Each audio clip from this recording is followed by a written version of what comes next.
All right. Welcome, everyone.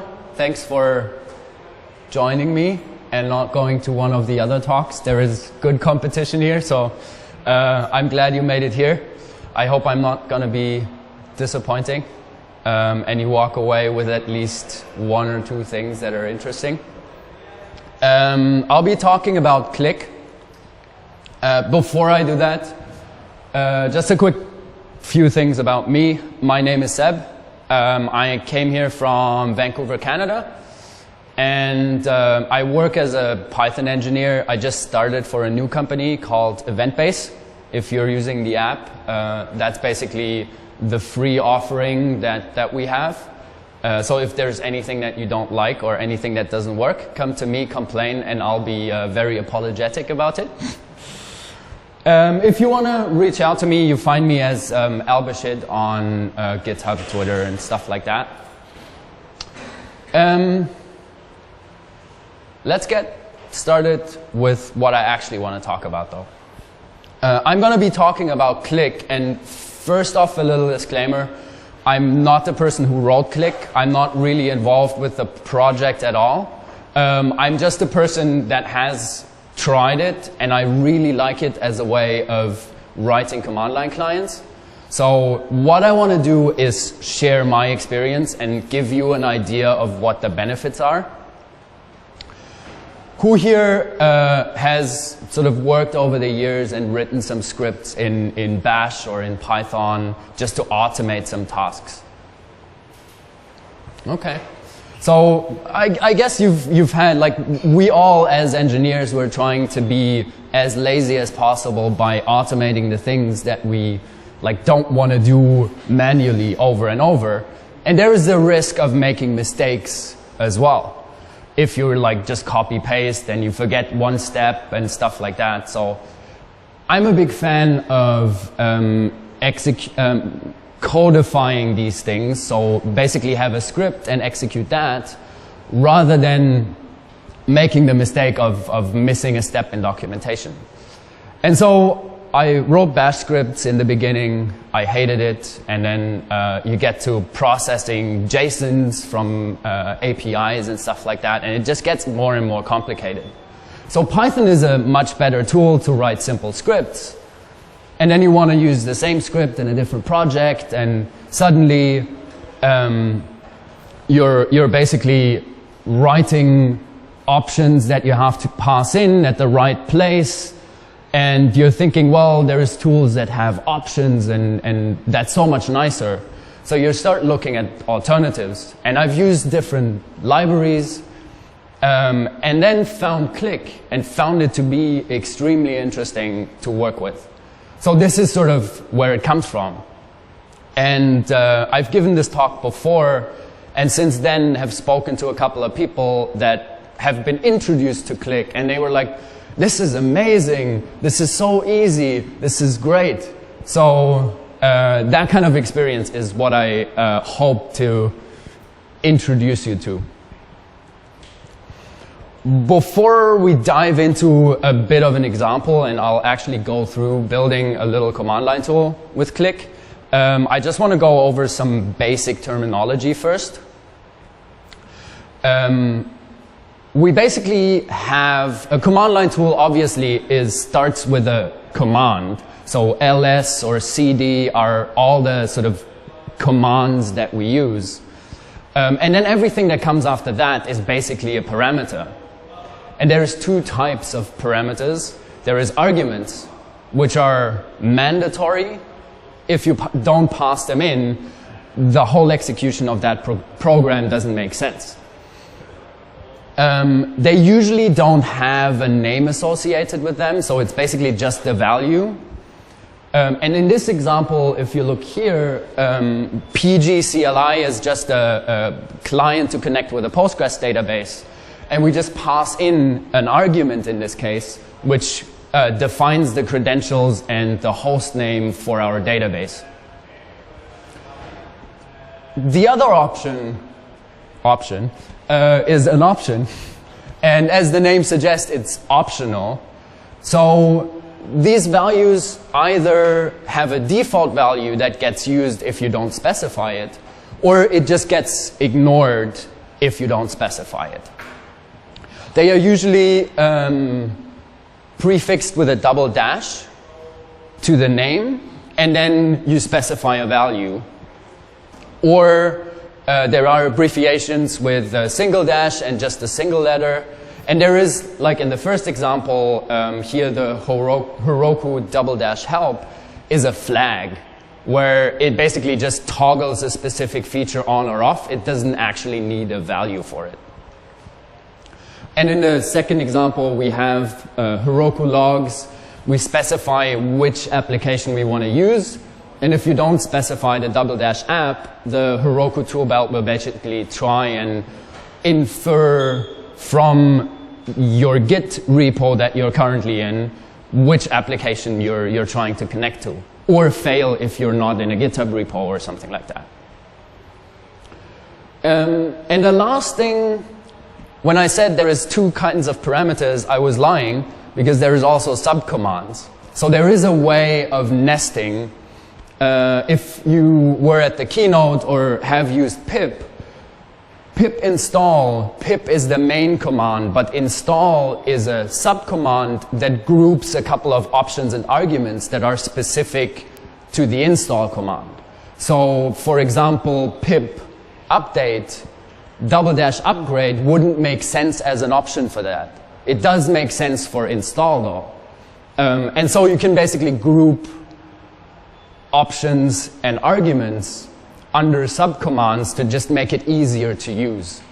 If anyone has used Docker Machine had pages and pages of options, and it was just a mess to walk through and figure out which ones apply to the specific service that you want to create a new Docker environment on. So this is sort of the basic terminology that I'm going to be using throughout the talk. I want to start with looking at what does a command line client or a script look like in Python without anything. And you probably wrote some of that, or at least have seen it. The most simple thing you can do is just, you have your Python file, you import sys, and then sys provides you with argv, which is a list of arguments that have been passed into that command, and then you can process them manually. What we're doing in this case is basically just, the first argument is always the name of the command itself, so everything that comes after that are the parameters, and so we're just printing those out. Easy, but as the complexity grows, obviously that gets more complicated. Limitations of that are the parsing of all those input values. So figuring out position 2 is my domain name and position 3 is my port, or whatever it is that I'm building as a script. And then the validation of that. Is it an integer that I'm expecting? Is it an email address? Is it something more complicated? And how do I validate that? Validation of file names. And on top of that, if you're building your own script, you basically have to provide some sort of help text, or you're forcing the person using it, even if that's just yourself, to just look at the code to figure out how it works. And that's not the best way, especially as complexity grows. So the next step that you probably take in a situation like that, you have a script that gets more complex, is looking at libraries that help you do the things that are considered to be boilerplate. And we're lucky enough that the standard library actually has two really good examples. There is opparse and there is argparse. If you're looking at Python 3, opparse is considered deprecated in the sense that there won't be any new features or any changes made. It will basically be there, but it won't be developed any further. So if you're using anything in Python 3, you should probably be using argparse or click, as I'm trying to illustrate. So these are both options that have a very similar API, similar feature set, There are some limitations of one or the other. But they are there and they make life a little bit easier. There is also a bunch of others. There is DocOp, there's Clint, and if you Google for it, you'll find a gazillion of others that are like specific opinions on how these things should work. An interesting one to pick out is DocOp though, because it takes a very different approach to the whole thing. It's a documentation first approach. So you write your Python doc string as the output that you want to see when you print the help, and it'll infer from that, using a specific syntax, what are my options, what are my arguments that I need to check for when a user uses that command line client. It's an interesting concept. It has its limitations, especially when your options and arguments get a little bit more complex, but it's definitely worth taking a look at. But I'm here to talk about Click, and Click is yet another implementation of a command line client library. It's been written by Armin Ronacher, who is the author of Flask and a lot of other tools around that space. It's currently in version 6, and you can either look it up here for documentation or just Google it and you'll find it easily. Again, I just want to make sure I'm not in any way associated with the project. I'm just really excited about it. The reasons I am excited about Click is it is very Pythonic, it is very intuitive as soon as you know the couple of ways that you're building up your command line client. And it makes it easy to have composable functions, modules to actually build more complex command line clients, nest your commands, have them scoped in a certain way. And it provides a lot of features and a lot of support for properly handling input, for customizing input handling, and for providing better output. Like if you've ever tried to print a blue output line in standard out, it's a little bit finicky to figure that out, and Click makes that really easy. If you want to have a bit of a read around why he created Click in the first place, he has a page called Why Click in the documentation, which is a really interesting read, where he also explains why he's based it on opt-parse for a certain feature set that argparse wouldn't provide. But I said we are building a command line client, so let's take a look at that and check what that looks like. In general, all you need if you want to work with Click is pip install Click and you can start using it.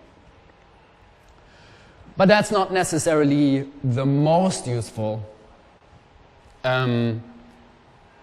If you, or at least from my perspective, if I'm thinking about command line clients, there is often the idea of like distributing it. So there is, I generally start with just having an installable. I don't know if anybody has heard of Cookie Cutter as a project, but it's an easy way of getting all the boilerplate out of the way, just creating a GitHub repo with a way of having variables in there, and then Cookie Cutter will create a new project with all the file hierarchy, and you can start using that. So I have a Click template on GitHub, if you want to check that out. And the slides are going to be online, so you don't have to write that down. Also, the example code that I'm using here is also on GitHub, and you can find it there. So basically, how I get started when I create a little project like that, I do pip install Cookie Cutter. I run Cookie Cutter against my little repo. It asks me a couple of questions. What is the repo name? What is the command line client's name? Then it creates the new directory. I cd into that, do a pip install -e dot to make it editable from the local directory. And then I can just run it. And in this case, it just prints out what it is. And that's what it looks like. The main file is basically in a my Python tool package, I have a CLI.py module, and all we do is we import click. Click has a decorator called command, and then I wrap the main function in that command, and this is what gets executed and what handles all the inputs and stuff like that that we'll be going through in a minute. And as you can see, click as echo is basically a styled output way where I can just say foreground is blue and it'll print it out in blue font rather than just whatever the default is of your shell. So this is already a little bit nicer than what we had before, but we want to take an example and actually look at how this applies in a real-world example. It's a little bit engineered, but it actually is a little client that I built for my own little problem. The problem being, I was looking to buy a bike, and there is a website that has really good bikes, but really shitty search. So there is search, but you can't actually get an email notification if anything changes. New ads get added in that search result set. So I wrote a little client, and that's what we're going to do now, that parses the URL, extracts all the ads, and then it ignores the ones that it already knows about and sends us an email. I'm actually not going to go through the whole parsing and sending email stuff, just the sort of command line client parts around that. So let's start from specifying a URL. And let's call our command line client add notifier. And the first thing we have is basically the URL. So I went into the browser, typed in a search, copied the URL, and just put it in there. And then it does some processing and says, I found 20 ads. That's where we use our arguments, because this is an argument. We basically take that main function that we had before, add a new decorator called argument, and then we give it a name. And that name here, the name URL, is basically the parameter that gets passed into that function. And at that point, so when it comes in here, click has already validated that the user has put it in. So I can be sure that at least a value has been put in. It might not be a URL, but somebody provided it. If the argument is missing, click will basically do the error handling and feedback to the user. You need to specify this because this is an argument. And then we basically do finding the ads and figure out how many there are, print that, and that's what we saw. Let's add sending an email to that. And we probably want to do that in a way that we can change the email address and don't have to make code changes. So an option, this could be an argument as well, but an option seems like the more appropriate. So we basically use an option for that. And an option is just yet another decorator. And we add that decorator. The first part of that is the name of the option as used on the command line. And then click will basically drop the first double dash. And if there are any dashes in the name, as we'll see later, it'll just drop it into an underscore. So it'll just snake case the name and pass it in as the next parameter to our function. And then we can use that. It has a very neat feature. So if you've worked with Heroku or some of the other platforms that allow you to run your web apps and configure them using 12-factor, you basically have environment variables as your configuration mechanism. So you can specify what the environment variable is that you want click to look for if this is not specified. So if we export email address and provide an email address, don't specify this, it'll still work because it'll pull the email address from that. And that's like one of the really neat features.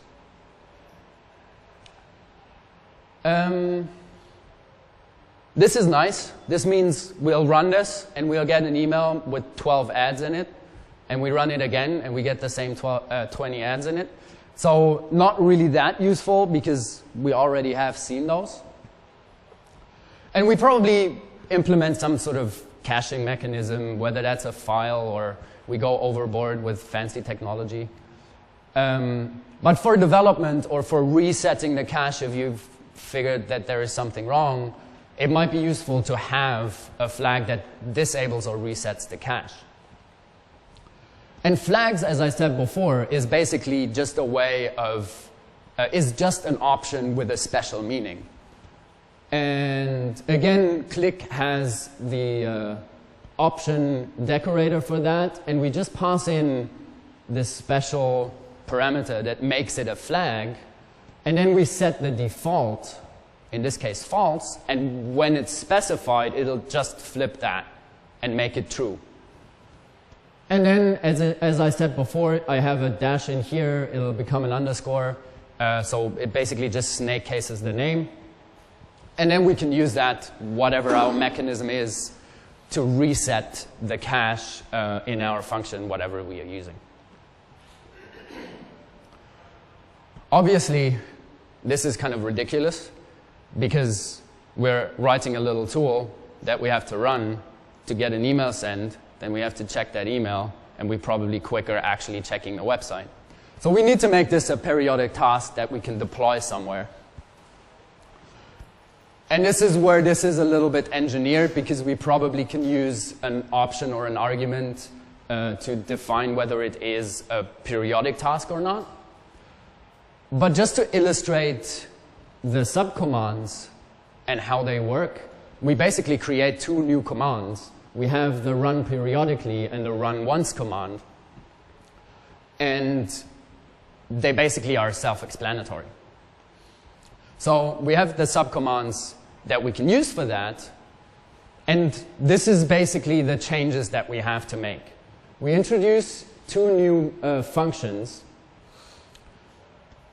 Those two functions are the names of the subcommands. So as you've seen before, there was run once and run periodically were actually the subcommands in the call for the client.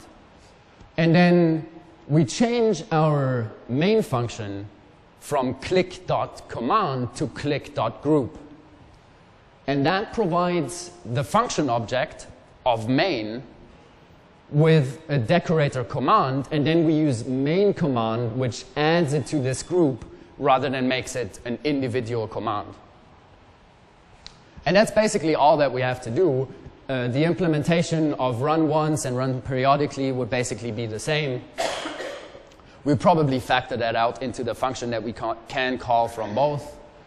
And then we implement in our run periodically the functionality for the scheduler. But as you can see, arguments and options for URL, email, and resetting the cache are basically repeated in both examples, which is kind of, it gets out of sync easily. You make a change to one, forget to make a change to the other. So there is actually a very nice way in Click to avoid that, and it's called context. Click has yet another decorator. You see a pattern here. It's called pass context. And Click has context for everything. Whether you have this decorator or not, the context describes the task that gets executed. If you want to work with the context, you pass that, you add that decorator, and the first argument passed into your function will be the context of that function, or the parent function. So what we can do on our main function is we add the argument, the options, pass the context, and the context has a special object, obj, that is reserved for custom use. So we can do with that whatever we want, and Click won't touch it. What we do is we basically just take those arguments, throw them in a dictionary, and add them to the context object. And then in our run once function, we use the same mechanism, pass context, get it as the first argument, and then we can basically take the dictionary and pass it in as the keyword arguments into our factored out process, the URL function. And the same thing works for run periodically. So basically, pass context, we can even add additional options, and they just get passed in addition to that, and then we have our little scheduler mechanism. So we've really dried this whole thing up. If you've looked at the first time we saw this and what it looks like now, there is a slight difference. We have our command and we have the URL argument specified here. Previously, it was specified there. So the arguments have now shifted because we moved them onto the main function, and the highest level command, they always are associated with the command. So specifying the URL back here wouldn't work because the run periodically method function doesn't really know about an argument called URL. So that's just something to be aware of. It does make sense if you think about it, but it can be, if you compare it to other command line clients, it can be a little bit unexpected, where the order of options doesn't really make sense. Doesn't really make a difference. And that was it. That was basically our little example that I was talking about. We can now run this periodically, and it'll send us an email about all the new ads that are coming out. One thing that we have ignored, one thing that I really like, is documentation. And the great thing about Click is, with no effort, we already have a lot of documentation. We have done nothing to add documentation, and this is what we get. It basically explains what it looks like, it gives us all the options, and it gives us all the commands that we have. I mean, there could be a little bit more here and here, but it's already great in my books. And we actually don't have to do that much to actually get that initial level of documentation. So the options actually have a help parameter that we can pass in with a description of what that option does or what the functionality is. And for the commands, we can use the regular doc strings that we should be using in the first place for documentation of that function. And if we look at it again, this is basically what it looks like. We have now, this is the doc string from our main function. These are the doc strings from our subcommand functions, and then we have the help text that we've passed into those options. And this is really nice. So I hope I could illustrate a little bit why I really like it, how it's more Pythonic than some of the other solutions. I encourage you to just take a look. If you're building a command line client or have a script that is a little bit getting out of hand, take a look at Click. Specifically, the environment variables, I've touched on that. There is a little bit more to that. They have more flexibility than that. Parameter types are really great. They are basically a way of saying, take this value for an argument or a value for an option, and process it into this type. And that can be a Python primitive, that can be a file where I can check if I have read or write permission. It could be an open file object, or I can even customize that and do validation on whether it's an email address or a valid host name. I can even check if it's like pingable or something like that. It also comes with a testing framework that allows to execute the command line client level code. And if you're using Bash, you automatically get auto-completion if you install it as through pip install, basically.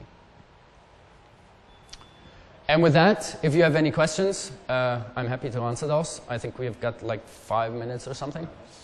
And as I said, the slides are available here. They should already be there If they aren't, just let me know, and I'll probably fuck something up. Thank you.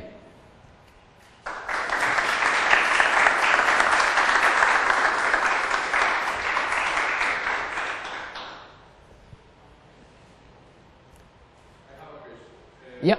You can redirect as the bash goes.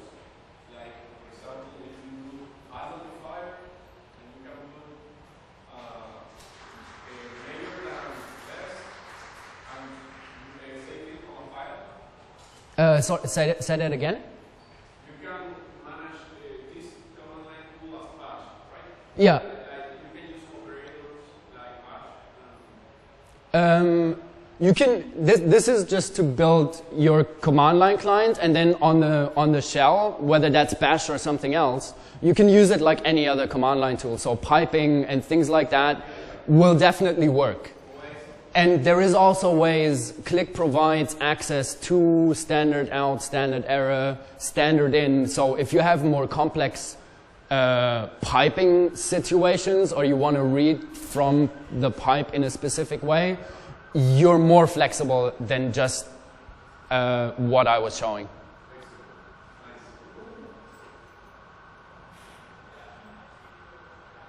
Any other questions? This is for Python 3, no, it works in Python too. I'm not quite sure if there are any limitations. I've used it in Python 2.7, 2.6, and like it works in all Python 3 versions.